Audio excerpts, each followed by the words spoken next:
All right, y'all ready? Yeah. All right, here we go. One time for the fun time. Good evening, fellas. What's going on? What's going on? What's going on? Welcome to another exciting episode of the Locker Room Chronicles. This one is titled "That's a Foul." We had an exciting time on the last show. Just want to thank the brothers that participated. As always, let me say salute to my co-hosts, Bill Clemens and Lyndon Rowe. What's up, Lyndon? What up? What up? I love you guys. What's up, fellas? What's cracking? What's going on? First of all, I just want to thank the fellas that came out. That's on the Zoom right now. We understand that it's NFL season, but it's my philosophy and it's my belief that anybody who wants to deal with self-improvement, you can multitask. So if you, like me, you got the Zoom here and possibly a TV here and a TV there.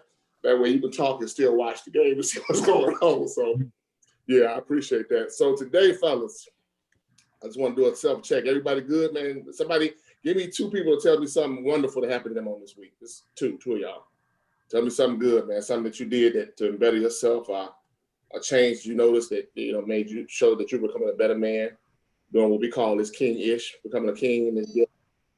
So anybody, I don't maybe call you out. You know how I am. I will call you out. So give me two brothers. Jump right on in there. Yeah. I could share that. My mom just recently had pacemaker surgery, and that went well. So while that was going on, I took the week off and, did some, a lot of praying, meditating, working on some writing and stuff like that to fill my time. Since I took some of my social media presence off, cut that out of my diet for that week. Feels good to come back and everything and be refreshed and actually, able to get some things done because I felt more productive, when you just shut down all the sensory overload stuff that's going on in your life. When you just cut something out for a week, you can really tell the difference. And I feel refreshed because of that, And like I said, I got some writing done. So I'm happy about that. All right. Well, I just want to say I'm glad that mom is good. One thing y'all know about me, fellas, if anybody y'all tell me y'all going through something, I'm definitely going to check on you. So from time to time, I always hit Bill up and make sure mom is good because it's important, man. It's nothing like going through a situation and knowing that you got your brothers behind you. So I'm glad mom is doing good. I'm glad you took that time off. It's much needed. Sometimes you have to separate yourself, especially from social media, man, because if you're not careful, social media can be a drug. It can be addictive. So sometimes you have to take that time off and deprogram yourself and kind of just get back to the basics and get back to yourself. All right, give me one more. I know from my standpoint, I have been talking about doing a podcast. So I finally started putting some of my stuff together. So I just stepped out on faith. So I'm actually off this week. So I kind of got with my core group that I have around me. So nothing's launched yet, but I have some things in the works as where I can finally, I always encourage others to step out on faith as far as stretch goals. So I've always done it as far as professional wise, but as far as this aspect personally, I finally decided to start using my gift, working towards using my gifts. So that's one thing I've been working on this week. That's what's up, man. I appreciate that. Listen, fellas, this is more. I want to say something. This Locker Room Chronicles, man, this thing is about a lot more than being alone or shooting a shot or anything. This is really about us becoming the kings and walking in our callings. If a couple of fellas on here have recently hooked up and met somebody special, and I applaud that. But understand this. We prepare ourselves to meet that somebody special, but then you also have to maintain and keep a core around you that will help you and hold you responsible so that you don't, when you shoot your shot, that you don't foul out. And then most important, which brings us to tonight, brothers that will call you out when you know you fouled. And they'll tell you that's a foul. Listen, there's nothing more authentic than a brother that will call you out on your stuff, but love you enough to help you get back right. And the thing that really blows me and perplexes me is that we as men, sometimes we don't want to be called out on our stuff.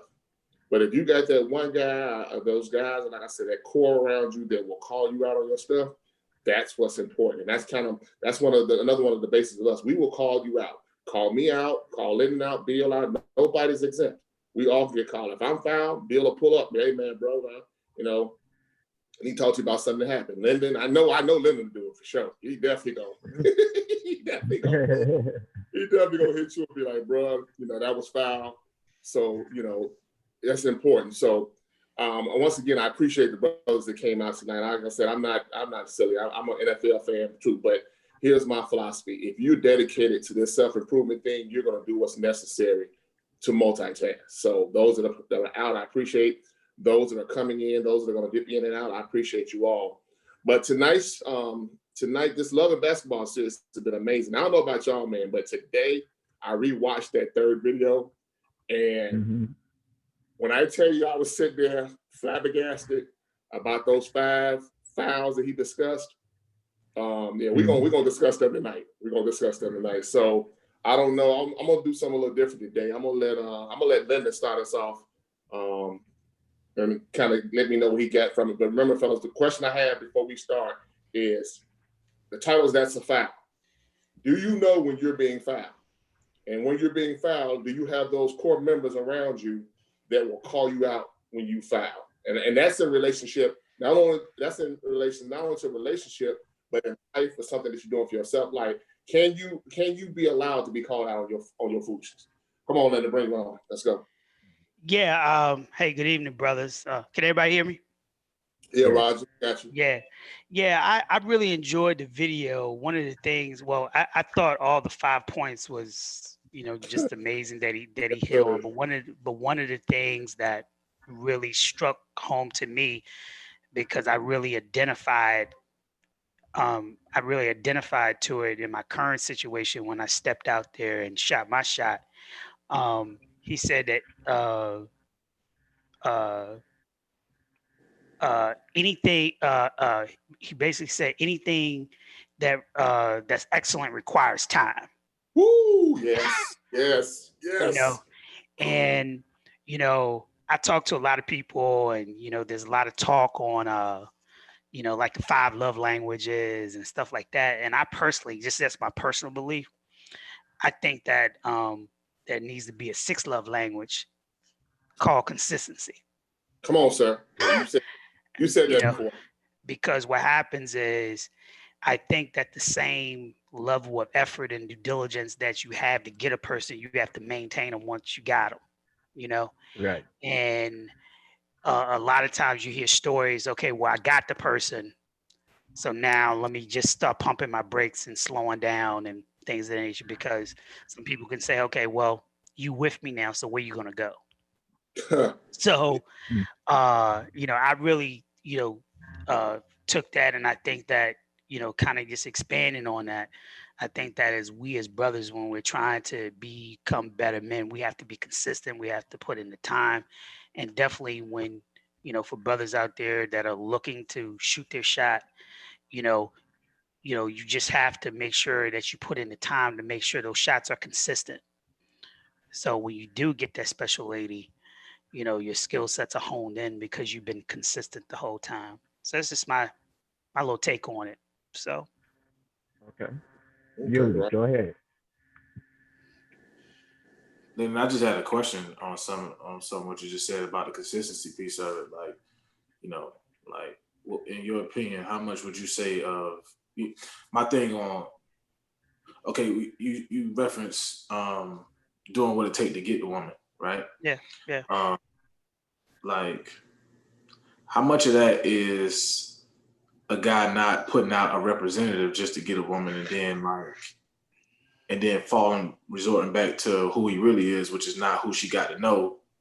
So it causes disconnect later on. And then she thinks, oh, he got too comfortable, but he thinking I'm just me, you know, but not.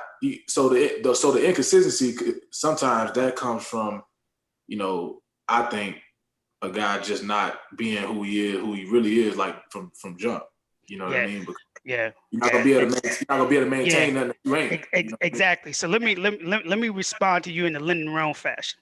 I don't know, my inconsistency not in my DNA. Right. So the person that any lady that meets me on day 1, yeah, on day 356, I'm the same dude. Yeah. I don't send representatives.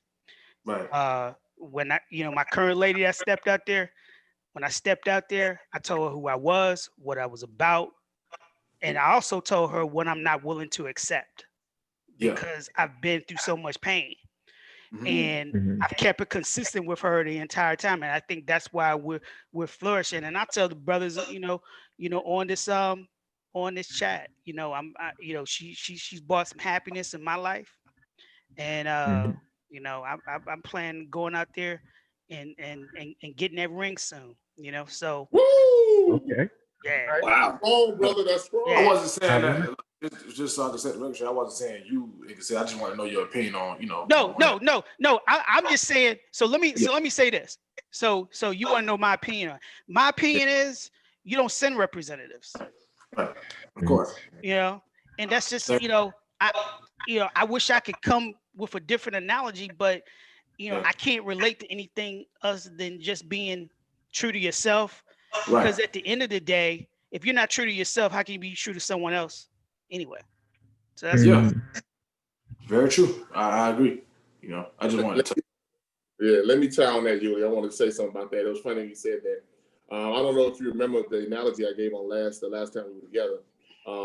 I don't really think, in my opinion, I don't think people really send a representative, but I will say this. Sometimes we as men will put on our best face when we meet somebody that we're really interested in. I mean, not saying that we're front like that's really us, but the reality is, how many of us really let a woman see who we are in the door? And what I mean by see who we are in the door, remember I gave the analogy Superman, Clark Kent. We want the woman to see the strongness in us, hey, the swagger that we have. But then what about that place, that young man that's been through some things? Like Lyndon said, I've been through too much hurt, so I'm just gonna give you Lyndon. You're gonna get what it is, and this is what I'm gonna do, and this is what I'm gonna tolerate, what I'm not gonna tolerate. But the reason why I like him saying that is because it's gonna take the right, I want to say this the right way, it's gonna take the right caliber of woman to understand when a man is coming to her in that fashion. Unfortunately, there are some individuals out here, they want that Superman, because if you give them too much of you too soon, it might scare them away. But that might need to be the case, because if they can't love you, all of you, then maybe they're not the one. So yeah, sometimes you will put on that Superman face, and I've said it all the time. And then as you gradually begin to grow in the relationship, then you begin to let her see Clark Kent. Like you Superman around her, but then every once in a while you let her see a little inside of Clark Kent, till eventually she gets to know who you really are. Because you really are Superman, but that Clark Kent individual, you got to kind of hear from her, because you don't know if she's willing to accept who that individual is. And there was a part in this series that he preached that I almost threw my phone out the window when he said what he said. We're gonna get to it. But yeah, we have all done it, brothers. We've all sent a representative, and it's not a cloak and dagger situation. It's not a false flagging situation. It's just that, hey, I'm gonna put my best foot forth because I'm really interested in her. And then as we begin to grow, then I begin to let her see who I am. But the dangerous part about that is, and I don't want to reveal it because he said something here that blew me, but if you're not careful, what'll happen is somewhere down the road, a certain individual, certain woman might not agree with that, and she'll be like, well, that ain't who you showed me in the beginning, and that might cause you a problem. So you really take a gamble when you show your authentic self in the beginning. But like I said, with the right caliber of woman, it's not gonna matter, because she's gonna stick through it. She's gonna be in there. So yeah. So Linda, let me know when you do that, man, so I can start planning my vacation, because I'm definitely coming to the wedding. All right. Go ahead, Bill. Yeah. Going to dive into the series, right? To back up a little bit. Remember, we started off with shooting your shot, right? Sir. And then the next title is before I go to the next title, it's not just shooting your shot or just stepping to the woman or whatever, but it's it's vying for that woman that has your purpose in mind, and you also have her purpose in mind. So it's purpose driven behind the shot. Exactly. Like, you mean to make this half court 3-point shot. You know, you ain't just throwing it up there. You're actually shooting it with purpose of it going in. So so then we go to the next step, and he describes, you know, what is it? Don't foul out. He talks about how we have fouled out in past relationships, and these are some of the things that we may have done in order to foul out of those relationships. And we went through the last time, past couple of weeks ago, what are some of the ways that we've fouled out of our own personal relationships. Now we're getting into don't foul, right? Because not only are we not supposed to foul in the game, but remember who we're fouling. We're fouling our own teammates, right? And we don't want to foul our own teammates. So to get into it, he breaks it down into five different areas in which is a foul.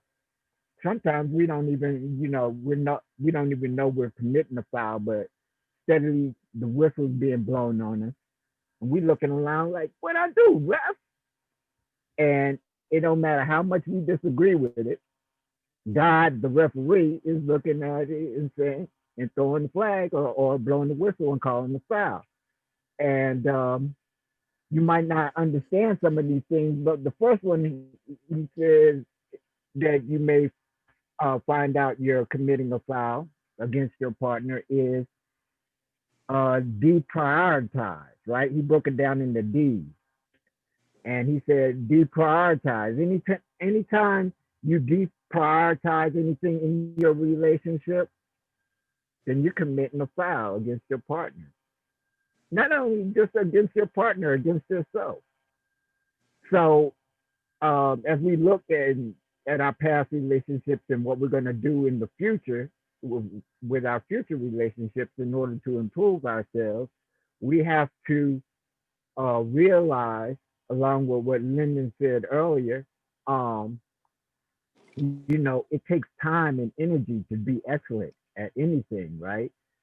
So anything we set as a priority in our relationship is going to take that same time and that same effort in order to be excellent at it, in order for it to be an excellent, healthy relationship. So, and not only do we have to prioritize some things, but we have to deprioritize others, right? As he mentioned in previous episodes, that not only in Paul first, what is it? 1 Corinthians chapter 13, right? Paul tells us what love is, but he goes and takes it a step further and tells us what love isn't, right? So that we don't get mixed up between the two.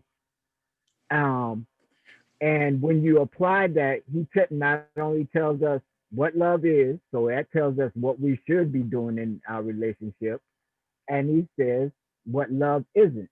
So these are some of the things that we should not be doing in order to maintain healthy relationships, because it's anti-love, it's anti-God, in other words. So anybody want to touch on some things that you might want to deprioritize in your life in order to make sure that you prioritize your relationship? Or even take it a step further, tell them, yeah, there's some things that you are some incidents where you know you did not prioritize situations in your relationship that really caused you to foul out. Because if you be honest, I mean, think about your last relationship. I mean, those that are single, think about the last relationship and what happened that put you there. There was something, you broke the offense. One of these 5 things, trust me, you did something that made that happen. And the one thing he did say, and then I'm gonna let y'all do what y'all gotta do. He said something, I'm gonna tie on a bill that says, we're always talking about some things we need to start doing, but he was real big on some things that we need to stop doing. Right. You know, we always talk about, man, I need to love her more, I need to take her out, I need to compliment her more, love her in her love language. But men, let's keep it 100. There's some things that we do that we don't know we're doing that we have to stop doing. And if you don't stop doing it, you will end up, in a situation where you're not with anybody, and you'll be sitting like Bill said, talking about what did I do? Because sometimes the funniest thing in the world, I know we've watched sports all our lives, and you've seen people foul people, and they know they fouled somebody. But what's the first thing they do? Ref, what do I do? Like, they will argue the ref down like, I didn't do it. It's the same thing in a relationship. When a young lady tells you something you've done, you're going to argue her down. Like, because one or two things, either you know you fouled and you're trying to get out of the situation, or you really, truly didn't know that you fouled. And you're really trying to get some type of clarification on what happened. So somebody give me an example of when you know that you deprioritize your situation with somebody and it caused you to lose out. I see you click on Mike. Here we go. Yeah. Here we go. Mike in the building. To the shout out to my little brother Kamal. I see here in the building. Yeah. Let's go back to my marriage. Here we go. My last relationship. So, as a matter of fact, I just recently had this conversation with a friend of mine. So, they want to seek counseling. And I told them, go ahead. That's a good thing. It works if you work it. Now, on to me. What I explained was prior to me getting married, I had bills. So going into the marriage, we started creating bills. So I had to maintain paying what I was responsible for prior to our marriage, and also providing, a safe and secure environment for my wife and my family. Now, as that being said, I continued to work more. I was working pretty much almost 6-7 days a week consistently, just so, we could be financially stable. However, I want to say it kind of backfired on me. I got comfortable saying, my wife, she wanted me home more, but I knew we had bills and I had to work. So it's like a catch-22. You want me home, or you want to get these bills paid? Which one do you want? Now, mind you, I understood that, we had an infant child at the time. So her being home while I'm at work made her feel like a single mother. And that kind of took me for a loop. And I'm like, how are you feeling like you're a single mother when I'm out here working? I'm not out here running the streets. What do you want me to do? You want to struggle financially, or do you want me to go to work, or you want me to just be home and be with you? You understand? So that right there kind of, I guess, set the ball in motion to, for us to separate.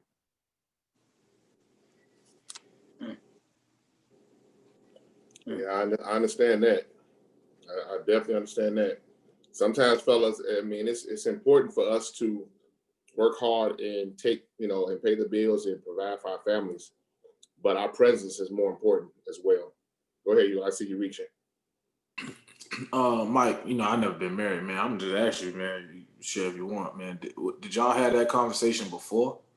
Was there like a dialogue before? Like, us getting married, and I thought, is it a conversation when you talk about getting married with somebody, what it's gonna look like on the other side of it?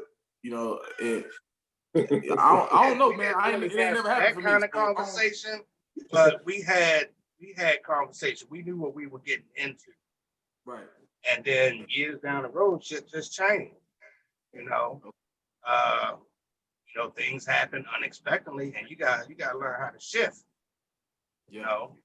This is gonna have to be made. So, sometimes us as men, we feel as though, we gotta do what we gotta do, to handle our business. And then we start to deprioritize our wives. So that's where I fell short. Yeah. So always going to work and, not just, I was home on weekends. And on the weekends that I was home, we did spend time as a family. A lot of times, it was just me and my wife. We took the kids over to the grandparents, and most of the time, it was just us, the family. And then if not, I'm just at work. That's it. In the streets. Yuli, I applaud you, man. That was an amazing question. Wow. That was an amazing question. Why? Because when you said that, I thought about that. My ex-wife, I just thought about, wait, I didn't have that discussion, bro. One day I just decided, yeah, this is going to be my wife, and we got married. But the remarkable thing about it, I will say this, the last relationship I was in, I definitely had that discussion. That discussion was brought up, and it was like, hey, the young lady asked me one day, she was like, I would love to be your wife, but what does that look like? That was her famous line. Like, anytime we talked about advancement or moving to the next level, which is how I moved in that relationship, it was like, what does that look like? So, like, for instance, one day we were on the phone talking, and her sons were like, Mommy, are you and Mr. Coleman exclusive? And then she asked me, are we? I said, yes, we are. And then she said, what does that look like after she dropped them off and we had a conversation? So it's like, anytime that you're making moves in your relationship, Yuli, that's amazing. Yes, you should have that conversation. So brothers, just my humble opinion, if you're thinking about getting married, or better yet, even in a relationship, ask yourself, like, what does this look like? Like, we're friends now, we're building, we're doing things on levels, we're trying to level up. But what does this next level look like? What does it resemble? And I think that's a good question, because you can get to say, okay, you're not going to get 100% of what it looks like until you get to it. And just like he said, and anything excellent requires time. So anything that you do that's going to be excellent is going to require time. So as you begin to grow and as you begin to build, every time you level up with a young lady, you're right, you ask that question. So, hey, what is it like? Perfect example, like, that first trip that y'all take together, that vacation, like, what is this vacation? Like, what's the expectations? Like, what are we doing? Like, am I paying? Are you paying? Like, communication, basically. At the bottom line, it's all about communicating with one another, because that's so important. That is so important. If you don't communicate, I guarantee you're going to get lost in translation. I better get lost in the sauce. Somewhere you're going to get lost, and then you'll be looking crazy trying to figure out, well, how do we get here? Because that's the worst thing you ever want to do, fellas, is be in a relationship, and then you thinking you're going good, and then all of a sudden you look around and be like, wait a minute, how do we get here? And everything's out of order. So yeah, that's just my little spiel on that. Excellent question. Go ahead, Bernard. Yeah, so I think for me, part of my last relationship, but also relationships before, I think that unfortunately I deprioritized myself. I've always been a natural born leader. And so growing up, my parents, they've been married since forever, great relationship. They have great teamwork. I think it's like this year was like 50 plus years that they've been married. But so I grew up seeing teamwork. But the thing about it is, though, my mom, the advice that she gave me was, she said, find a woman that can afford you, not a woman that you can afford. And so when she said it, it wasn't just from a financial standpoint, but she was speaking spiritual, emotionally, mentally, things of that nature. And so that's really always stuck out in my mind. So it's not that, I can't be a provider, but who has my back? And so I learned just from my patterns that, I was so busy putting the other person first that there were times where I was really forgetting about myself. So my advice to anybody is, I can't be everything to you if I'm nothing to myself. And so that's one thing that we really have to think about. So, yes, as men, we're supposed to be the head of the households and be the leaders, be things of that nature. But at the same time, we're still a person as well. So before I meet that woman, I'm still a man. And so I have to make sure that, that first that I'm meeting my needs. So one thing that I do for myself, no matter what, whether I'm in a relationship or not, I still make sure I date myself. I still find some way to make sure that I'm in tune with myself. Am I happy? I do a self-assessment or self-check on myself. So like, I think it was Tuesday this week, I just took myself to Top Golf just because. If you're going Tuesday, it's like half off or something like that. So just let you know. But here nor there, I don't work for them. I'm just telling you, that's just something I do. But, but I find little things along the way to make sure I don't forget about myself, because the fact of it is, my parents taught me how to cook, how to clean, how to do things of that nature.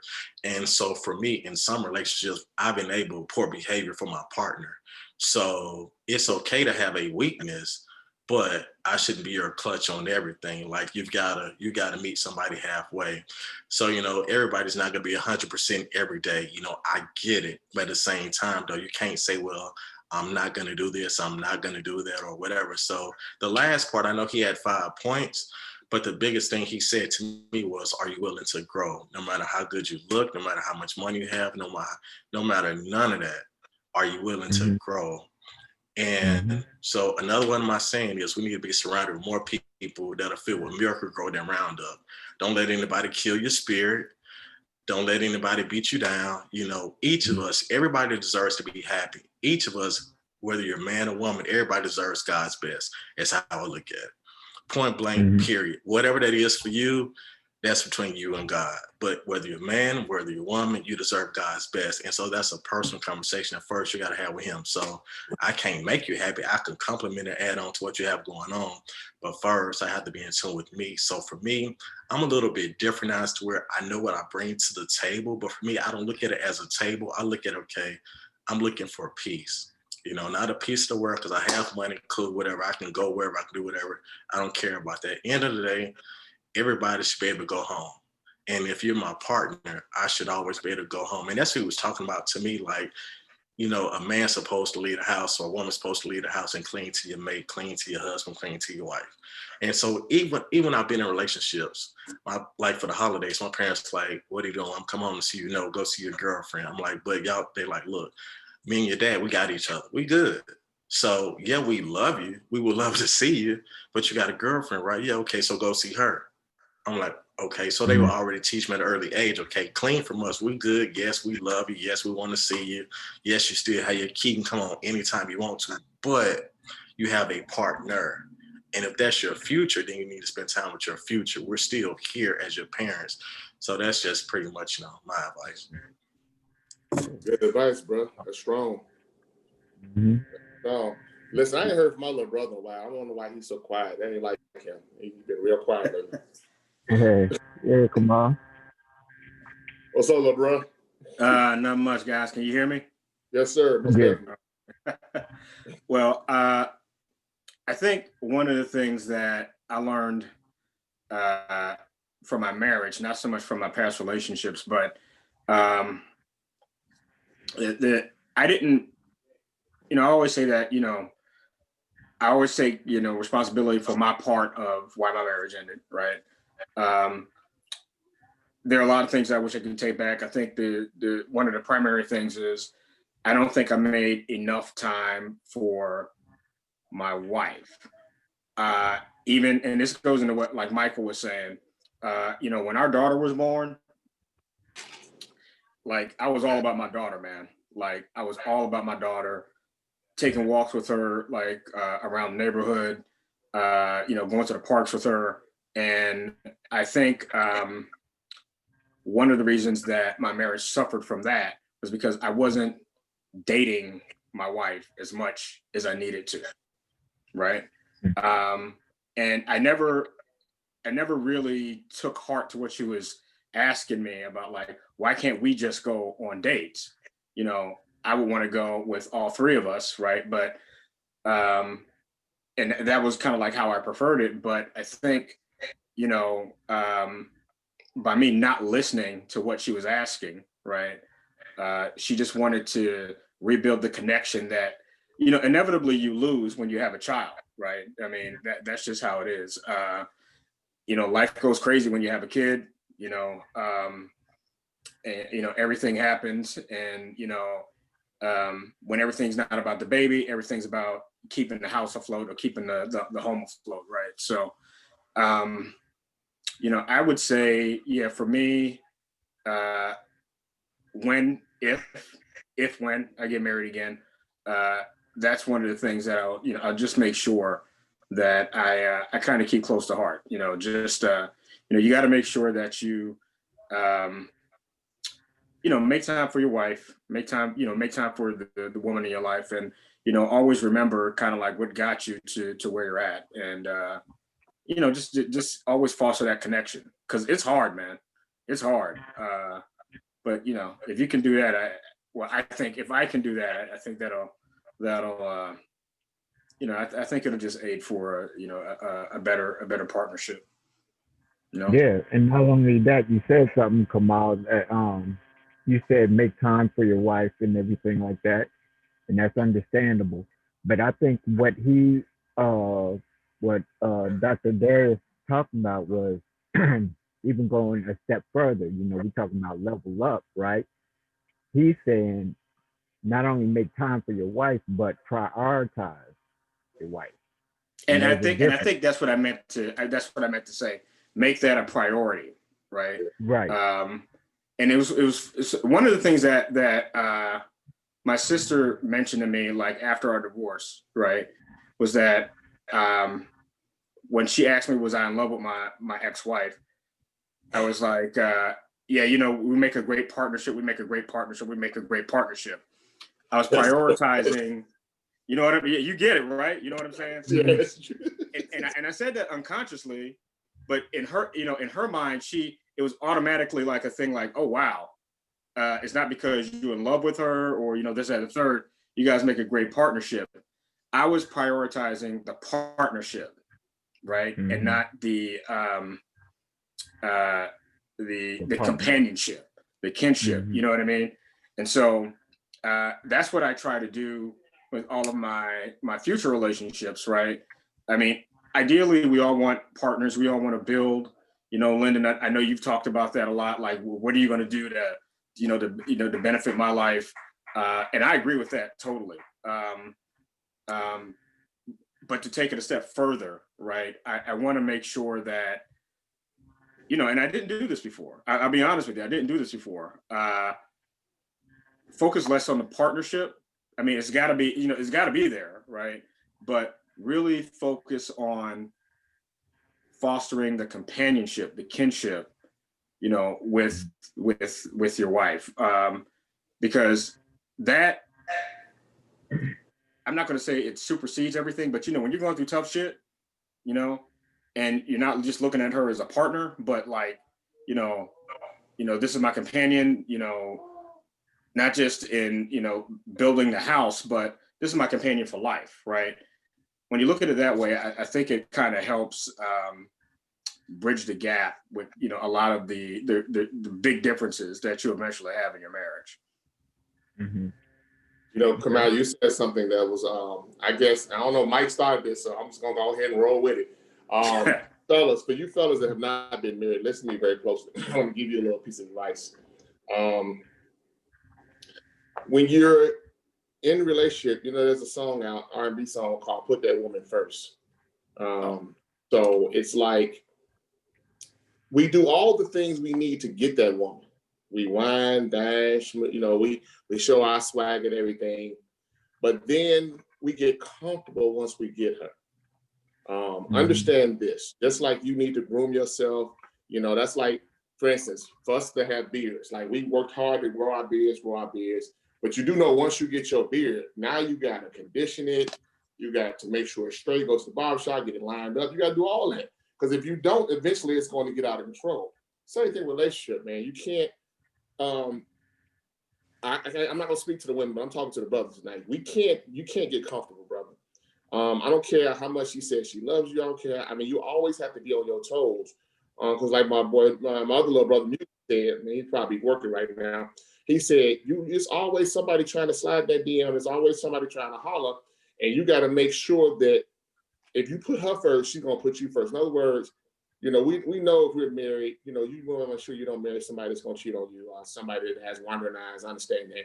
But you want every time she has a pleasant thought, it needs to be of you. Every time, like when she's having a rough day, call up, let her know you're thinking about her. Like, you always have to keep yourself present in her mind. Because, and we'll talk about that further on this, because at some point, if you don't do it, that mind will become disengaged. And they'll begin to, not intentionally, but they'll begin to wander and they'll have wandering eyes. And the same thing with men. So for those that are not married, fellas, listen, Yuli gave the best first piece of advice. Have that conversation. listen, before you propose, like, I want to be your husband. I want you to be my wife. But let me ask you a question. As your husband, what is it that you think you would require of me? And if she's the right kind of woman, as my husband, what is it as my, as your wife, what do you require of me? Like, have those conversations. Those sometimes if you have that right conversation in the beginning, whether it's marriage or even in a relationship when you're beginning, after you shot your shot and you're in there and y'all playing on the same team, have those conversations. Like, what is it that you need from me? The last relationship I was in, the one thing that I used to always, tell her, especially like she'd have a rough day, it was a very simple phrase I would tell her: just let me love you. But like, what do I need to do for you today? Like, what can I do to let you know that I love you today? You having a rough day? Unload on me. Talk to me. Like, communication is big. You'll be amazed what you will get when you actually say, okay, baby, I'm listening, and really listen. I'm not saying this to be listening and try to get to the prize, but actually sit there and listen to her, and vice versa. Make sure that you're speaking your truth and having a conversation with her, so that down the line there is no fouling. There is no fouling. So let's move on to the next one. Who wants to touch? The next D was disrespect. Now this is, fellas, my last marriage. I'm gonna be transparent for about 30 seconds. My last marriage, my ex-wife was very disrespectful. What I mean by disrespectful, like, she pretty much did what she wanted to do. You know what? I'm gonna be transparent. As a man, there's a lot of stuff that I allowed to go on that I should have stopped and nipped it in the bud, and I didn't. And the reason why I didn't nip it in the bud, because I thought she would have enough respect that if I let her know that that bothered me, and I did have a conversation, but I figured if I let her know that it bothered me, that she would stop doing it. But unfortunately, she didn't. And is it a question of whether she knew it was disrespect or not? I verbally let her know that what she was doing was disrespectful, but unfortunately, she kept doing it. And by the new Eugene, and I say the self-aware Eugene, I will not tolerate disrespect in no shape, form, or fashion. There's a word that people use that I think is very deplorable, and that's that B word. Some ladies, and I'll make sure I say this the right way, some ladies use it as terms of endearment towards each other. I don't like it. I don't like it when men call women that. It's even more disrespectful when a man calls another man that, because that'll get you punched in your mouth with me. But to me, and this is just my personal opinion, for a woman to dig in her shando, into her stomach, and call you that, that's disrespectful. That's all I do it, bro. That's a disrespectful place to be. Like, in my opinion, when a relationship gets to that and y'all call each other out like that, it's a wrap. It's just a wrap. And I wouldn't advise no fella. I don't care how much you think you love a person, bros. Do not. You should have a list of absolutes. Do not compromise your absolutes for nobody, bro. For nobody. I don't care who she is. Because the moment you compromise yourself, the moment you allow disrespect to come in, it's a wrap. You lose. Because somewhere down the line, you start testing and being like, wait a minute, what is this? So, like I said, that disrespect, let's talk about that disrespect aspect. Yeah, let me chime in. Let's talk about that disrespect, bro. Yeah, let me chime in on that one. And this goes back to what Bernard was saying, right? About making sure that you don't lose yourself in a relationship. And I think a lot of times, and I don't want this to come out the wrong way, right? A lot of times we get caught up in the happy life, happy wife, thing, right? Instead of the happy spouse, happy house, you know what I mean? Right. In the beginning of my marriage, I was caught up in the happy wife, happy life thing, right? And so, I was doing everything to, doing all this stuff to keep my wife happy, right? And letting a lot of shit slide, a lot of shit, like, okay, you said that, we're gonna keep this moving, right? Because I'm trying to, you know what I mean?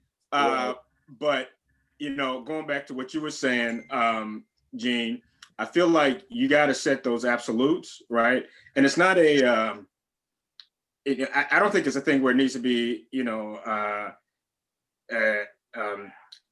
what's the word? Adversarial, right?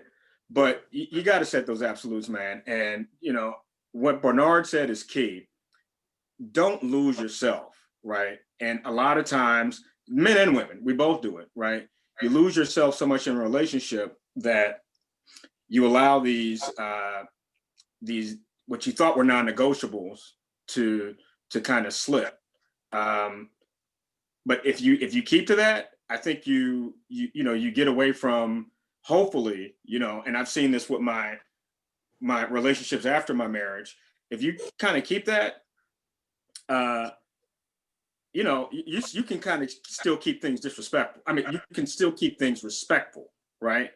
And I think a lot of those red flags that we kind of talked about, like the disrespect thing, you're gonna see like up front, right?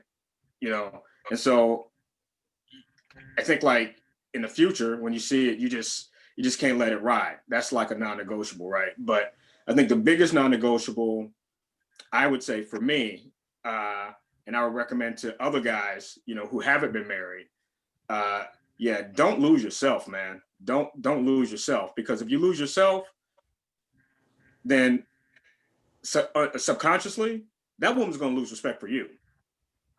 You know what I'm saying? That woman's going to lose respect for you. So that's my piece on that. Like I had to jump on that because I think, Gene, you and I have had very similar situations. Yes, sir. Yes, sir.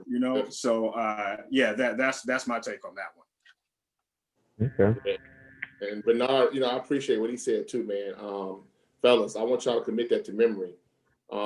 It's okay to date yourself. It's okay to take yourself out. It's okay to do for you.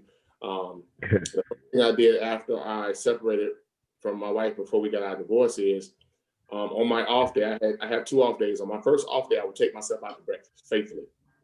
And I would just kind of just think about how my week went, and kind of just, and that's really started doing for me because like Kamal said, when I was married in the beginning, it was all about her and my family. And I was like, we were already made family because she had 2 kids and then she had my daughter. So we were already the family when we got married. So it was like, as long as they good, I'm good. But in the whole process, I lost myself. I allowed myself to become emasculated. I allowed myself to feel rejected, abandoned. But the powers that be, people, that's why you have to watch. Okay, I hear you. That's why you have to watch your circle, man. You have to watch your circle. And I say this very softly. I mean, no disrespect. I'm a man of faith. But I say this, some church folks, you need to keep out your business. I hate to say it like that. Forgive me. Because the reason why I say that is because for a very long time, with the right core around me, I probably would have done 1 or 2 things. I would have either tried to do something to fix my marriage, or I would have walked away earlier. But because of the core that I had around me, it was pray and stay. That's the Lord testing you. That's the Lord has tested your strength and all that. But no, that wasn't the Lord testing me. That was just me involved in a bad situation. Like Kamal said, I let a lot of stuff slide.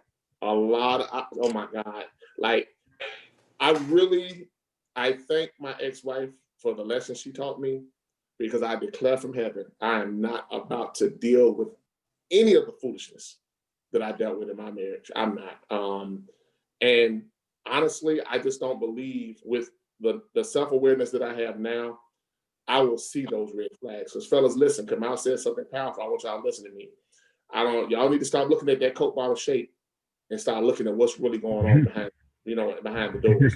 Because you're going to see them red flags. But let's be honest, fellas. Let me ask you a quick question. Man. I want y'all to be 100%. How many of us have been in situations you saw the red flags, but because of who you was with, you ignored them? I think everybody did that. Don't raise your hand. Say something. Yeah, everybody did Oh, that. yeah, I've been there. I didn't know if you was finished talking or not. That's why. Oh, you're going to see something. Absolutely. So I want to hear. I'm listening. Somebody Can I speak? Go ahead. Go ahead, Cecil. So, real short, when I was dating my ex-wife, I had an internship out of town. So every morning I had an hour drive to work. Shortly, bluntly, the Lord told me not to marry her. But me being every single day, But me being who I am, thinking I can fix it, I can make it work, I can get her away from her quote unquote family, etc., we'll be okay. I'm a good man. I'm gonna treat her better than all the other guys. All of these things we tell ourselves to ignore the red flags, like Gene says, because sometimes it is, yes, it's who you're with, but sometimes we think we can make it better. We think we can, and it's like driving. You see the red light coming, but I'm gonna make it. Well, I'm gonna tell you what happened. When I found myself on the hood of a car and her accelerating, I recognized I should have been obedient. And like Gene said, you need to get church folk, family, friends, and anybody out of your life that doesn't care about your life. Because like he said, had I not had people around me saying the same things, well, she's a unique situation, or, you can do this, or you didn't do this, da-da-da-da-da-da-da, instead of saying, look, man, I love you. And I'm going to tell you the truth. If you're not happy, and understand I use that word happy loosely. If it's not healthy for you, you need to leave. So let me use another word. If it's not healthy for you, if they don't love you as much as you love yourself, if they don't love you, as much as they love themselves. People made all kinds of excuses. To this day, people say, well, maybe she didn't see where you were. I was screaming and hollering, looking my son in the eyes. It wasn't until I said, if you kill me, you're going to hell, that she slammed on the brakes and I jumped off. One of her friends in the church parking lot put his arms around me and said, Brother Cecil, you need to let her go. That's when I went and filed for divorce. Now, I say that only because of the sake of time. Let me make this real clear. My ex-wife is not an evil woman. She's not a bad woman. She's a human being that reacted negatively to a situation like we all do. But what I'm saying is, if you were like myself, I'm talking about every day, all summer long for 2 months, but I thought I could fix it. I found people who would tell me what I wanted to hear. And then, let's be honest, I'm keeping it real. We do that sometimes. Like Gene said, if that Coca-Cola bottle is really looking good, you're going to find the brother that going to give you the excuse or the reason. You ain't going to find that brother say, man, leave it alone. That's why you need brothers that you can truly trust. Now, some people, they like to throw shade. So they'll tell you not to do something that's really good for you. You got to watch out for them too.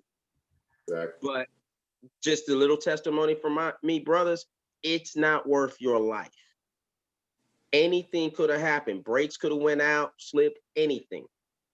It's not worth it if it's not healthy for you. And that's not saying it's going to be all roses and peaches. We know that's not real either. But you know when something helps you grow and motivates you to be better. I'm busy. I didn't get the chance to talk about the dating part. But right now, dating for me is, what's your family like? What's your mom's zodiac sign? What's your dad's zodiac sign? Was your mom and dad together? Because to me, I want to find out through an interview process what it's going to be when we get together. How do you think about finances? How do you want to handle finances? If and when, like Gene said earlier, if and when we get together, what's the financial situation? What's your mindset about finance? How was she raised? Was she raised in a house where daddy made all the money? That's what she's used to. That doesn't mean it's right, good, bad, or ugly. But please, as you're getting to know these ladies, know what they're used to. I'm from Philadelphia. I'm a city boy. I married a woman from the country. A woman as, all she saw growing up, and again, this is not a knock, but all she saw growing up was men going down to the factory, to the plant. No one in her family as a man was college educated. That's not a put down. So all of the men in her family came home, gave their checks to their wives. Nothing's wrong with that. But that wasn't how I was raised. I had this college education. I've been living on my own since I was 18. I made budgets. I paid bills. I knew what was going on. Now, to me, it doesn't matter who manages the money, long as somebody's doing the right thing and manages. So I want to put that out there. Brothers, if you meet a lady and she's on point, humble yourself. Let that lady help you. But at the same time, y'all have to talk about that. Y'all have to understand that going in. Don't get married and then be there like, oh, well, what we gonna do? Because now you already in the marriage. Yes, And sir. I'm gonna tell you this, Too they'll late now? respect you. Go ahead, Gene. No, I was just saying it's too late. Once you say it, it's too late. Oh So- yeah. They'll respect you if you're man enough to say that ahead of time, because what you're showing them is you have a plan. You have some thoughts, you have some ideas. Now, don't get me wrong. I am not against romance. Buy all the flowers, get all the chocolates, do all of that, brothers. But in addition to doing all that, let them see that you have some financial savvy. Let them, because now think about the ladies our age, they're trying to get married. Nobody's quote unquote playing the field anymore. They No. want to know. And most of us have been through something. So we're once bit, twice shy. So the ladies you approaching, they ain't got time to mess around and figure it out. And No, if sir. you know they want to follow you as the head, as the leader, you got to show them that. Now, here's where I say, don't let the voices. All right, for me, it was the voices of the past making me think I was supposed to be perfect. You don't have to be perfect. You have to be genuine. Like somebody was talking about representatives earlier. And like Lyndon said, just be genuine who you are, good, bad, or ugly. Because even in your worst moment, somebody that truly cares for you will still love you while they're correcting you. And I want to take a moment to say thank you, Myron. I appreciate you. The other day, I was wrong at 6 toes. I was absolutely 100% positively wrong. There's no excuse for it whatsoever. I have nothing except I was wrong. Thank you for stepping in because you got my attention. And you know, for whatever reason, you got my attention. You were able to help me open my eyes and see things differently. So I appreciate you for that, brother. No problem. But brother. brothers, understand your lady is your helpmeet. So she's there to help you when things aren't good, as much as when things are good. So be, trust her enough to let her see, like Gene said, see Clark Kent sometime. Because she knows shit, you ain't gonna be Superman all day. Because she don't want to be Superwoman all day. Right. So I'm good, Go Gene. ahead, I just wanted to share a little bit of that. I think Juliet raised his hand. Yeah, my question go back. I think it was the beginning when you started talking about the Coke bottle, something like that, right? So my challenge, and I'm gonna ask. I like to address the why behind stuff, right? So,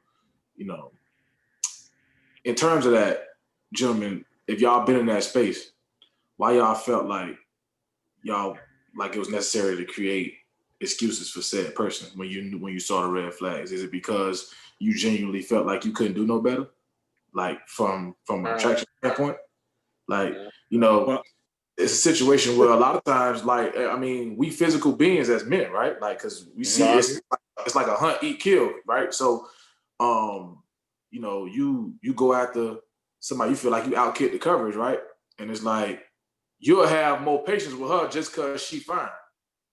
A lot of times, at least that's a lot of my friends do it. I don't know about y'all, but a lot of So, I think if we identify that, we can put our around the why behind stuff, man. It can help us understand a little bit better, and then also take it a step further. Okay, so if you honestly felt like you couldn't do no better, is that a sense of insecurity on us? That's a good question. You can't tonight. I'm Yeah, I see. Brother. Yeah. He coming tonight. Just saying, like, I think, and once we address that, like, you got to keep it real with yourself. Only y'all know the answer to that question. I can speak for me, but, Right.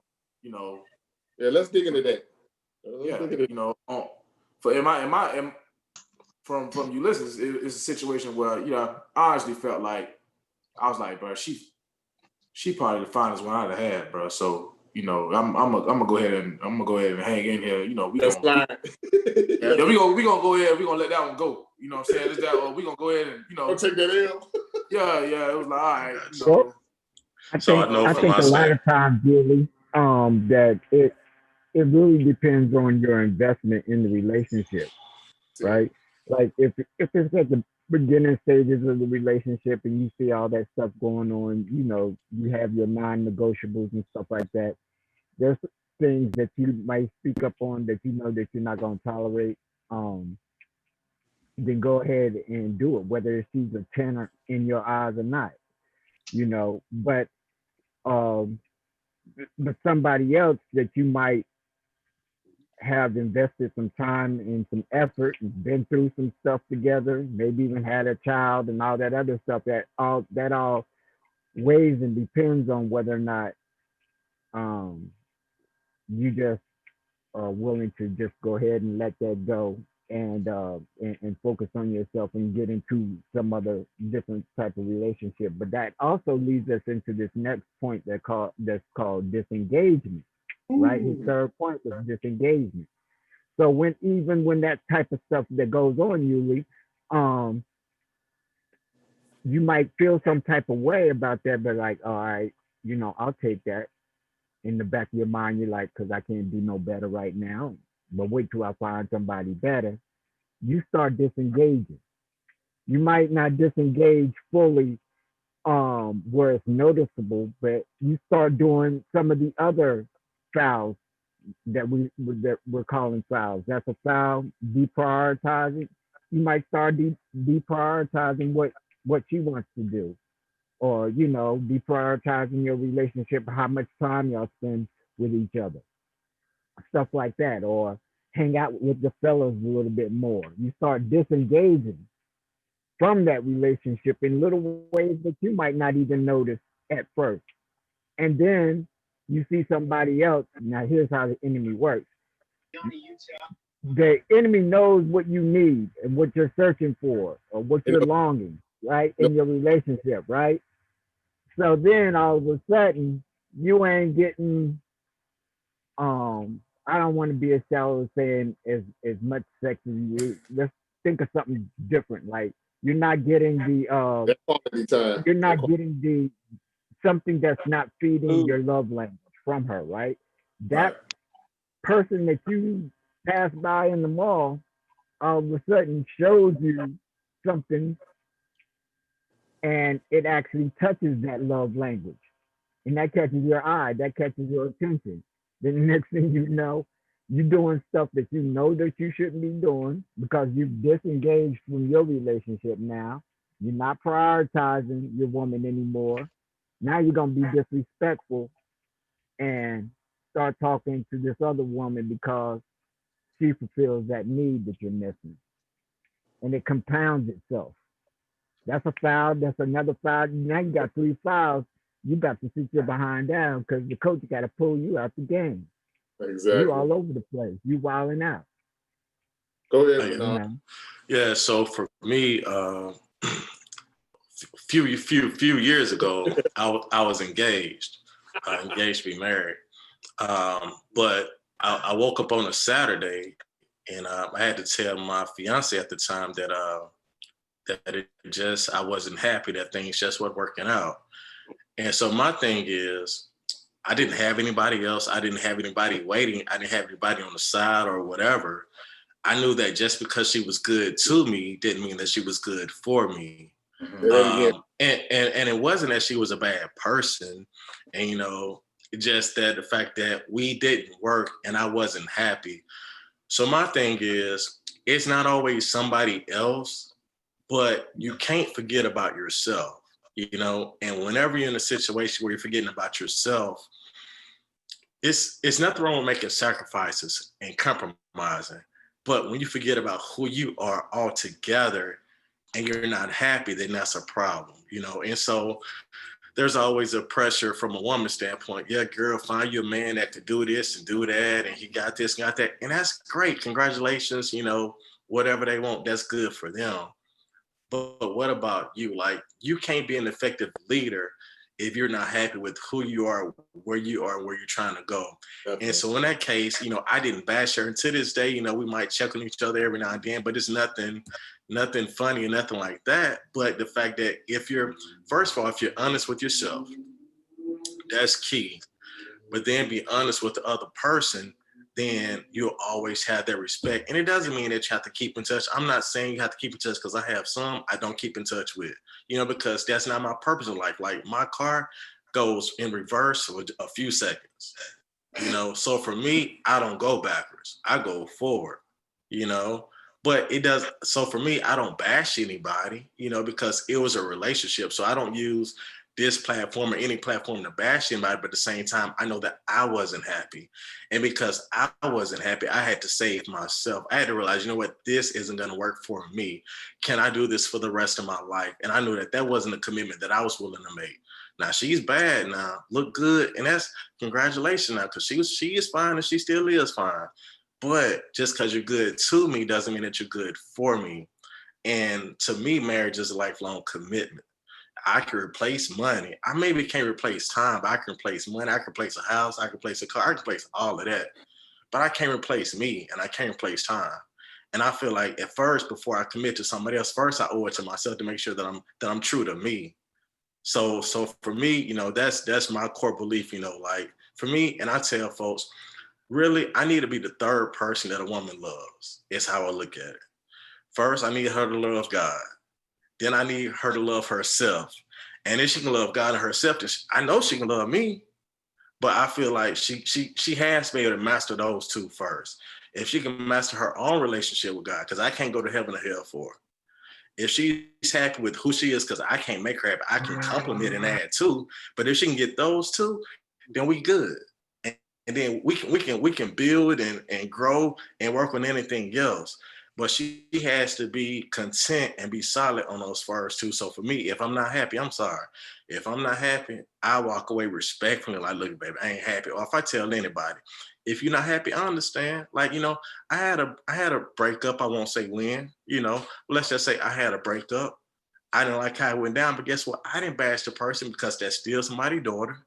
That's still somebody's sister. One day that's going to be somebody's wife. It might not be my wife, but it's still gonna be somebody's wife. So even though it didn't work out for me, that's okay. I still pray for them because I don't want to mess up my blessing trying to act a fool. So that's just how I look at it. Yeah, I wanna, since we on that disengagement, there were two things that he said that were very powerful. One of the things that causes us to disengage is unaddressed offenses. And that's like, I think I know for a fact that me, Kamal, and Michael went through that, and probably Lyndon too. We were all married before. You went through that sometimes, and that goes back to your question, Yuli. Sometimes you choose not to address the offense because depending on who you're dealing with, you might not want the confrontation.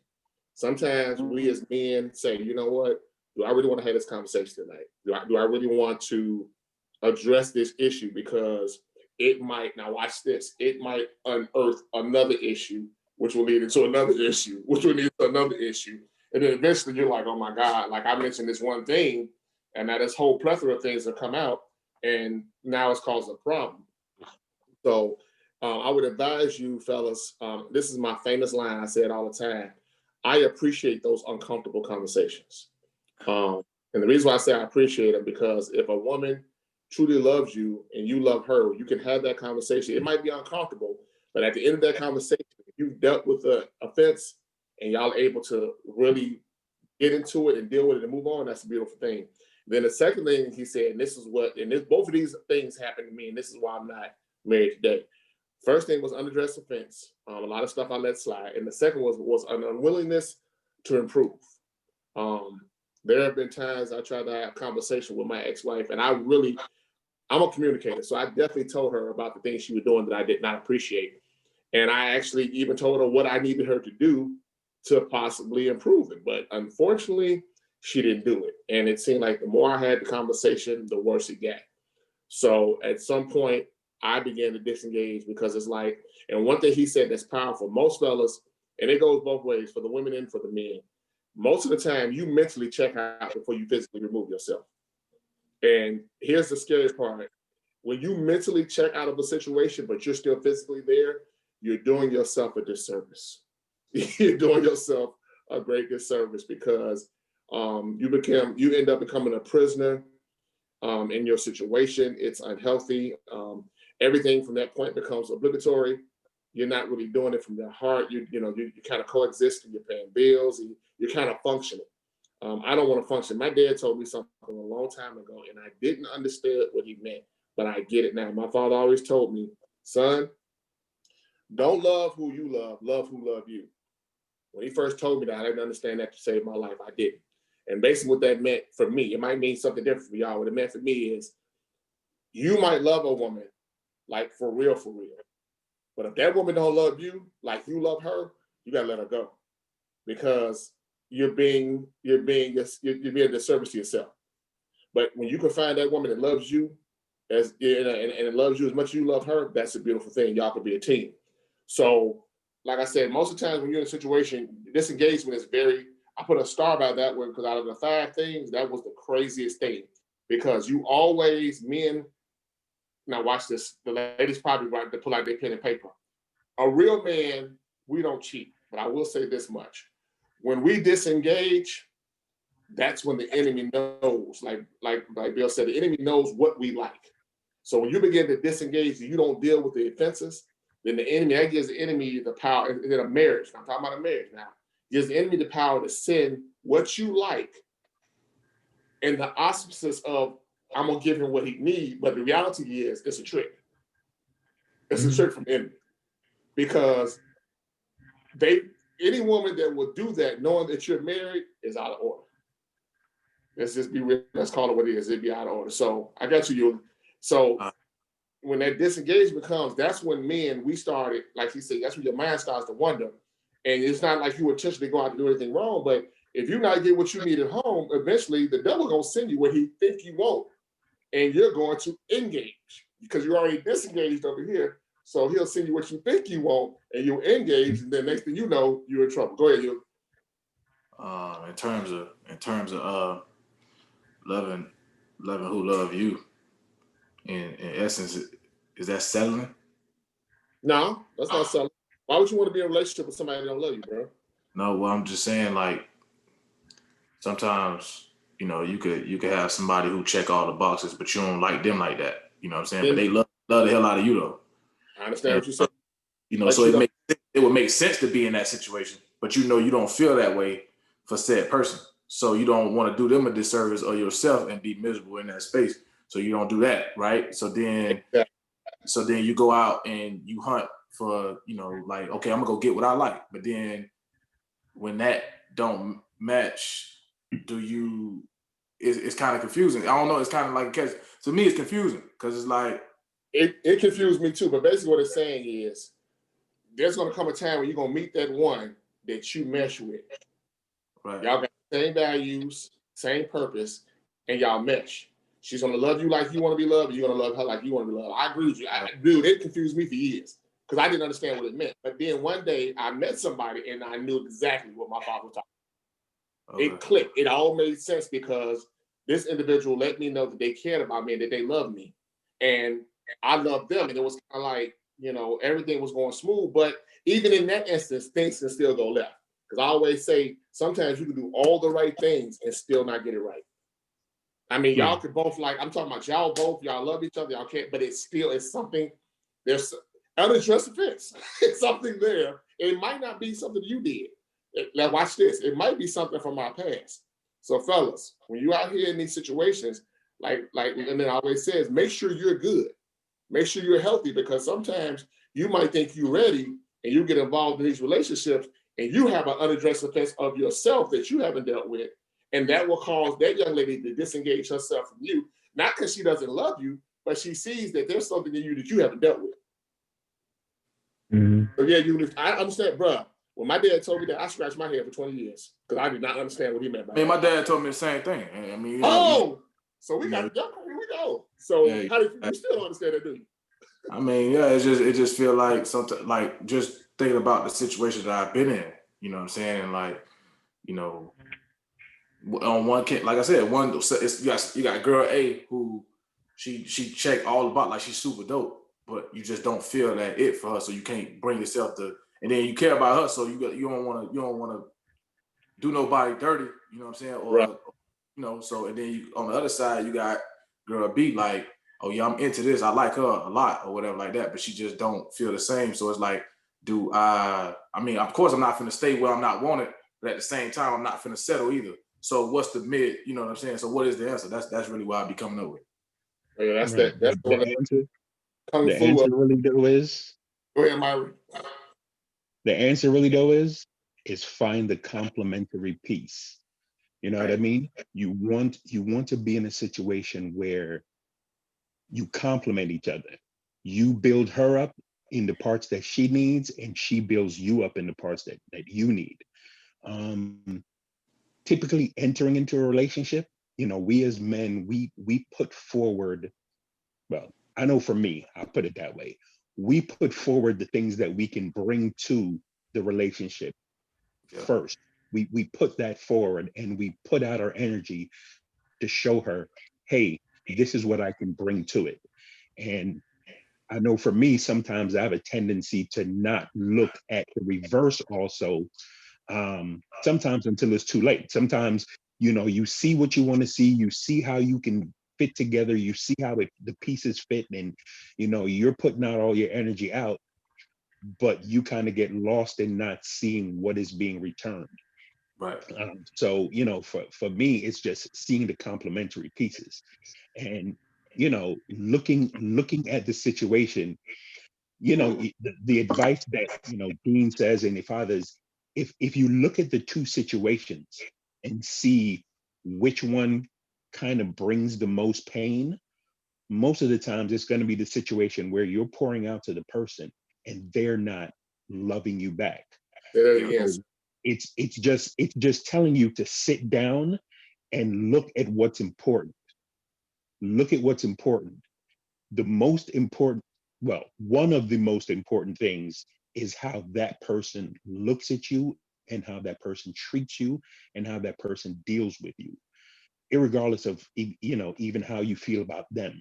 You want to find a situation where that person is pouring back into you and that person is loving you. Because then when that happens and you also love that person, that's when you find that perfect union that complement each other, that pieces together and forms that bond. And that's what you want to see. You never want to be in a situation where the person doesn't love you, because if you don't sit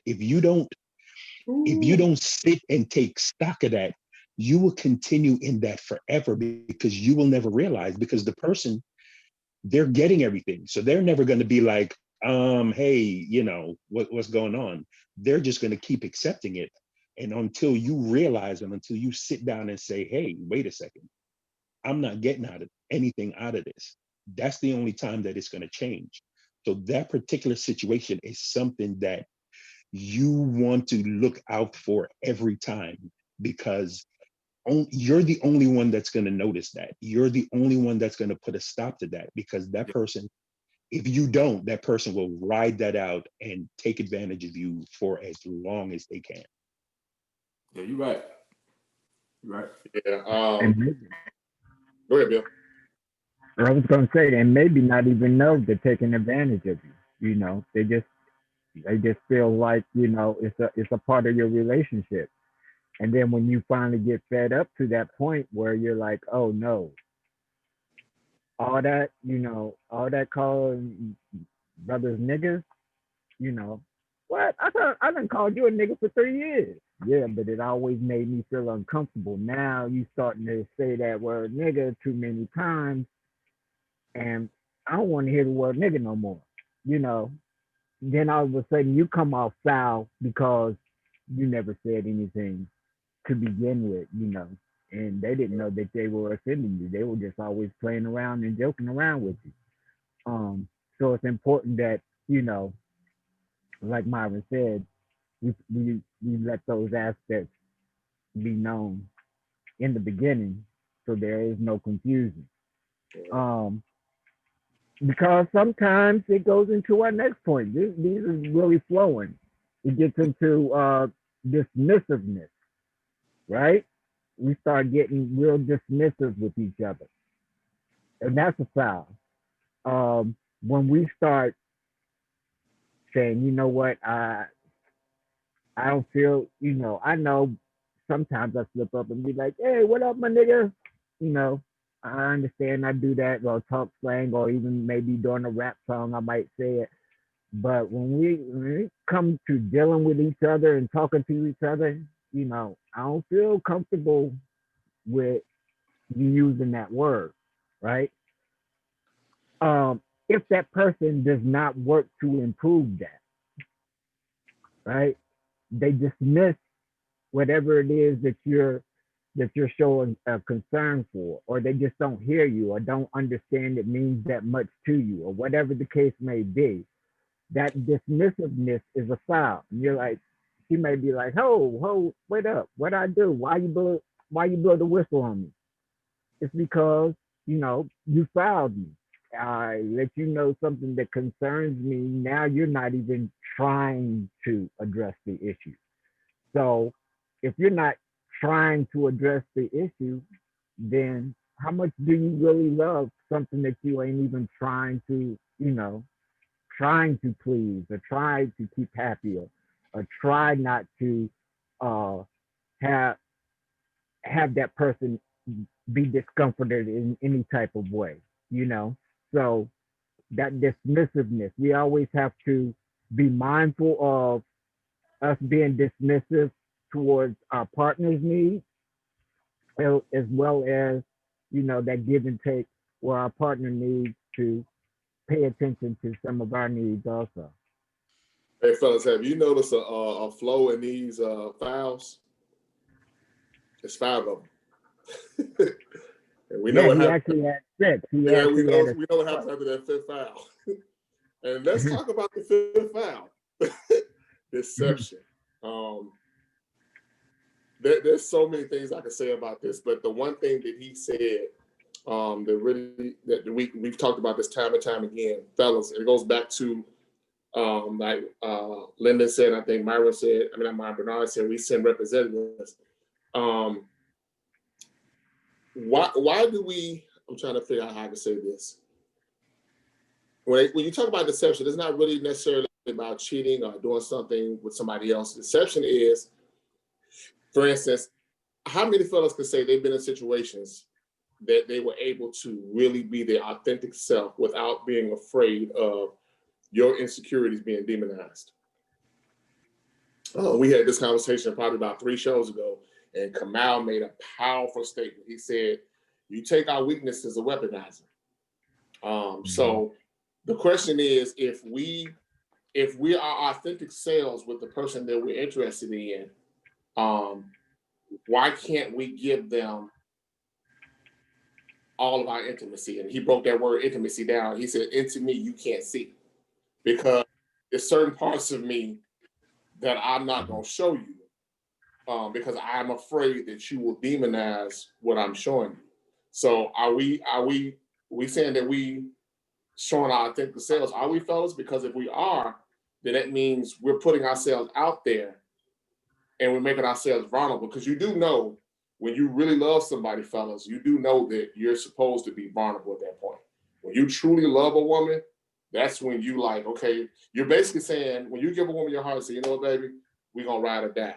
What you basically did is just gave her permission to destroy you and pray that she doesn't. When you really love a woman, you just gave, listen, here I am, baby. Here are my insecurities. Here I am. Now, in the back of your mind, like, Lord, please don't let this one break my heart. Please don't let this woman, because I'm exposing myself. I'm showing her who I am. But let's be 100, fellas. How many of us can say we've actually done that 100% with a woman? Because, like he said, he even said, you put yourself out there, and you don't expose your authentic self, because at some point, what if she turns around and demonizes what you showed her? But then he said something more powerful that almost made me throw something at the television. He said, one form of deception is you have your woman, and then you have that best friend that you tell everything to. I mean, everything. But here's the problem. Your woman is supposed to be your best friend. But we don't do that. Yep. We got that one person that we tell everything to. Like, no. And here's the crazy part. Why is it that we trust the best friend more than we trust the person that we say we're in love with? Because you can be yourself with your best friend. Why you can't be yourself with the woman you love? I mean, that's right. And I know what you're talking about. I mean, right. I have a best friend that I tell her everything. Like, she knows me frontwards and backwards. Right. And I think that's a problem, not necessarily because she'll do something, but I know she'll never hurt me. But on the flip side is, I want that relationship with the woman I want to marry, that I want to be with. I want to be able to be 100% with her, but how is it that I can trust my best friend not to demonize my weaknesses? But I don't trust this other woman who I'm intimate with physically and sexually and emotionally, but I don't trust her, but I trust my best friend. When he said that, man, I ain't gonna lie, I almost threw something at the TV. I'm serious. Because I'm in there, I have that situation. My best friend will murder somebody over me. She don't play when it comes to me, but that's just my best friend, and there's no attraction there. That's like my sister. I hurt somebody over her, she hurt somebody over me. But how does that look to a woman that's coming into my life? Like, I want to be with you, but she got more access to you than I do. And I'm just I think the answer is simple, because your best friend is not gonna, she doesn't have the ability to hurt you or crush you the way that the woman that you've given your heart to can. So for that, you're going to be a little bit more protective. So I wouldn't say I have a best female friend, a woman friend, excuse me. And I talk to her about everything, and she sets me straight on like relationships, like all this stuff. You know what I mean? I can tell her like whatever, right? But like, she can't hurt me the way, I mean, we can get into it, and I mean, we've never really gotten into it, but if we were to fall out, it wouldn't hurt me like that bad. And I know that we can repair it. Whereas with somebody that I'm intimate with, in a relationship with, that I've given my heart to, I think they have more leverage to destroy you. and I'm not saying that lightly, because I mean, you know what it's like, you know, when you've been deceived, you got your heart broken or whatever, it destroys you. It doesn't just hurt you, it destroys you. So they've got more leverage and power to destroy you than your best friend does. And that's why I think you're able to be your total self, you know, with your best friend of the same gender, as opposed to, you know, your woman. Yeah. I think for me, it goes to discernment. That's one thing that I really pray about, is just that God gives me the ability to discern any situation that I'm going through. Right. So for me, it's not that I'm not willing to be vulnerable, but I feel like just for me, he's shown me who I can be vulnerable with, or who I can share certain things with. And I think that's one thing that I've always learned, even with my career in retail management. You know, started out 23, you know, from the jump being a manager in retail. So I learned along the way. For me, it wasn't about, hey, I'm the manager, I'm the leader, do what I say. It's about building those relationships. So at an early age, you know, for my parents, it never was, hey, what do you do? They said, okay, do you love what you do? Are you happy? How are you treating your people? So my aspect when it comes to people leadership and building relationships is a little bit different. So I've learned how to kind of discern who I can have certain conversations with. So it's not that I'm not willing for my aspect to be open, but it's just that, you know, on the relationships that I've built, I know who I can talk to and who I can't talk to. Now, when it comes to my woman, it's like, look, how much do you want to know? You know, because now if you want to know everything, we can know everything. But, you know, we can start from where we are, and we can build what we have moving forward, you know. And that's the thing, because I feel like, for me, I feel like everybody has a past, but what I will say, I'll say this: if your past will come back and affect us in any way, let's talk about it and deal with it now. But because everybody has a past, but if you have a past, but it's not going to come back and affect us negatively, then we're good. Like, I don't have to know every little thing, you know. But if I feel like, well, such and such did this just like such, okay, so hold on, let's address this issue. And let's just get that in and clear and be done with it. So for me, it's just the power of discernment that God has given me. So it doesn't mean that I'm always right. It doesn't mean I'm always wrong. It's just that I feel like we have a comfort level with certain people, but also I feel like some of us have, you know, majority of us have a relationship with God or whatever we believe in, the fact that we kind of know who and what we can share, and we take it from there. And then it just depends, you know, like, how much do you need to know? You know, like, do you want to know, kind of like a credit history? Some stuff is falling off. You know, now, if I have anything that's going to negatively affect a woman, then I'll tell her, hey, such and such this happened, but I don't have anything like that, you know. But if I did, I would be open, I'd be honest, and I would share, you know. But I would say, you know, she's new to me, I'm new to her. We can build moving forward. You know, we can talk about, you know, like you said, non-negotiables, deal breakers, things of that nature. But we have to build our own relationship. Like I can't treat my new woman like I would an ex. That's not fair to her. So it's about what is it? What is our common ground, and what are we trying to build, and where are we trying to go to? So, right. Yeah. So yeah, the fellas, this last one, like I said, this is real important. So, fellas, I mean, how do you feel about that as far as with the intimacy and really revealing yourself? Because when he said into me you can't see, that blew my mind, because it's like, wow, Dr. Darius Daniels has a unique way of explaining things. I love the way he talks. His brother's a very intelligent brother. I love to hear him. Matter of fact, a couple of things he said recently have kind of made me go back and go, wow. I had a come to Jesus moment a couple of times, just kind of listen to some things he said. At this point, fellas, I just want to kind of encourage us, man. I want the brothers to really find that one that they can be intimate with and really show their authentic selves, because it's so, true Black love is an amazing thing when it's done the right way. And that's one of the premises of this Locker Room Chronicles, is for us as brothers to come together. You can definitely be vulnerable here. You won't be judged. I pray for y'all constantly. I make sure y'all good.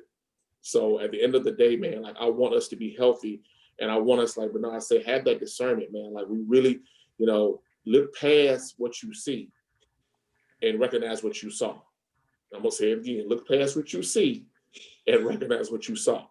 Because sometimes you see somebody and you see what they, you see the outside of them, you see the frame of them, but you really, if your discernment is correct, you'll see what you're supposed to see. But sometimes we'll look past that. So basically, with these 5 situations, man, there's actually a 6th one, Eugene. Remember, there's a 6th one he added. Yeah. Yeah. I'm gonna let you talk about that one, but like this, you got these 5 files, and each one, and it's progressive. If you look at the way he broke it down, it's progressive. Each file got worse and worse and more intense and more intense. And when it got down to deception, of course, like, oh my God, that's where they cheat. No, deception is anytime you hide something from somebody, that's a form of deception. Perfect example: when you hide yourself from your significant other, when you hide those, like he said, those intimate spaces. When you're with somebody, ideally, you want them to be able to have access to every aspect of you. But realistically, we do we do that? Like Lyndon, he's in a new relationship. I'm so happy for him. Oh, wait a minute. And what happened? Come out. Come out. This wrong part. I'm so proud for him. I like the way he discussed things with betting and doing these things, and really building a relationship. So, like, I just want to ask this question to Lyndon. Lyndon, how did you feel about letting her see Lyndon, like getting to seeing all of Lyndon? Like, okay, baby, this is what I am. This is what I'm doing. Love me or leave me, pretty much. I think I was good with it because I acknowledged, I did a self-assessment that was one of the things that I didn't do in my previous relationship. Roger that. And so it was like, I guess there were some things that I didn't share. It was almost like it was compartmentalized, and I didn't open up. So I made a promise to myself, back during the time when I was going through my healing process, that, when it came time for me to kind of step back out there, I was going to be, incredibly transparent and consistent with, every aspect of my life, of, what I'm going through, and, my likes and dislikes and things of that nature. So it wasn't hard, because I made it a point to do it from, early on. That's why I kind of said that when I got with Renee, I was just like, hey, this is who I am. This is what I'm about. This is what I'm looking for. This is what I've had negative in my life, and this is what I'm not going to have negative in my life moving forward. Right.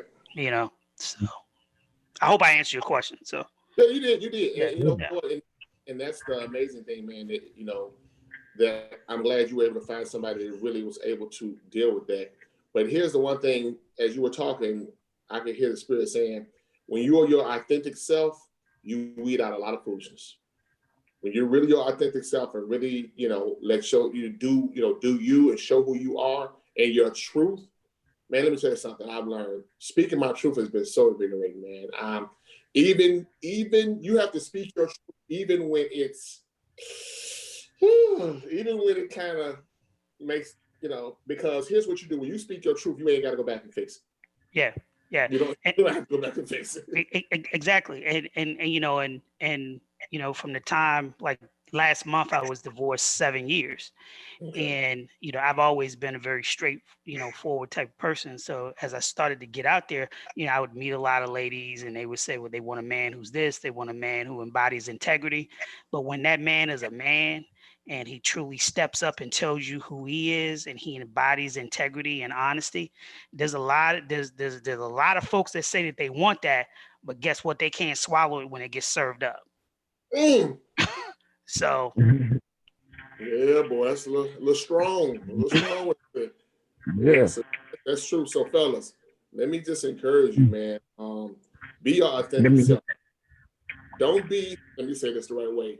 Be the authentic self, the healthy authentic self. Don't be the toxic authentic self. Don't be, be the person that you really are. Like for those, if you're healed, are you healing? It's a wonderful thing. Speak your truths. Speak your truths. Somebody asked me a question. I spoke my truth, and I felt a little nervous because I didn't know how they were going to receive it. But they was like, basically as intense as that was. I appreciate you speaking your truth. So, fellas, I want you to continue to be honest with yourself, continue to heal. Our next session that we're going to discuss is hold on, that last point, Eugene. Oh yeah, go ahead. Let's hit that last point. That last point is dysfunction. He talks about dysfunction, and when that a whole other hour to the show, don't do that. Yeah. So yeah, we'll touch on this for about 5 minutes, even though we need more than that, and we can parlay that into the next episode because the next episode it'll flow smoothly into. But yeah, that dysfunction, all of these other steps, if you don't deprioritize and prioritize your woman, right? If you show some type of disrespect, right? You start to disengage. You become dismissive. Then there's that deception where you don't reveal everything about yourself because you figure they ain't listening no way, that all leads to dysfunction. And when you get to that point, I like what he said. When you get to dysfunction, either the person's character that you're with shows that it's going to be a blessing in your life or it's going to be a crisis to your life. So when those dysfunctional things happen in your relationship starts to peak its ugly head, you have to assess the situation and we go into discernment. You have to discern that situation. Is this what I'm going through or what we're going through right now? Is this going to turn out to be a blessing to our relationship where we're not going to treat each other like that anymore, or we're going to try to do better, or you revealed some areas in me in which I have to improve upon in order for you to love me better and all that other stuff. It can be a blessing or it can turn into a crisis. Now, when it turns into a crisis mode, that dysfunction, you really have to let that go because God did not call us to be in dysfunctional relationships with each other. We're supposed to help each other and not tear each other down. Hey man, now before we check out, there's two things. Is Bernard still on the call, or did he? I think he cut off. Anyway, we're gonna talk about that dysfunction next week, the next show, because sometimes we become extremely comfortable in dysfunction. And here's the worst part, and let's keep it. Sometimes you're in a situation for so long, dysfunction becomes normal. I'm gonna say it again. Sometimes you'll be in a situation so long that dysfunction becomes normal, and it'll become so normal when a positive situation comes up, you will mess around and sabotage yourself and mess it up. Mm-hmm. You become what's that? It's on the tip of my tongue. it's sort of what happens when you're in, like, for people that are in prisoners of war, they become, it's the syndrome. They kind of get like shocked. Anyway, it's something about PTSD. well, not that. It's Stockholm syndrome. there it is. Stockholm. Bro, that's what I'm talking about. Because you're so you think this is a normal thing, but fellas, anything that rubs your shando wrong, something's wrong with that. And it goes back to what Yuli asked earlier. Are you just settling? Yuli, I don't think we're settling. I think what happens is sometimes you get so used to being in a dysfunctional situation, it becomes the norm for you. In reality, it's not normal. So, like, for instance, I'll be honest with you, the last 10 years of my marriage were extremely dysfunctional.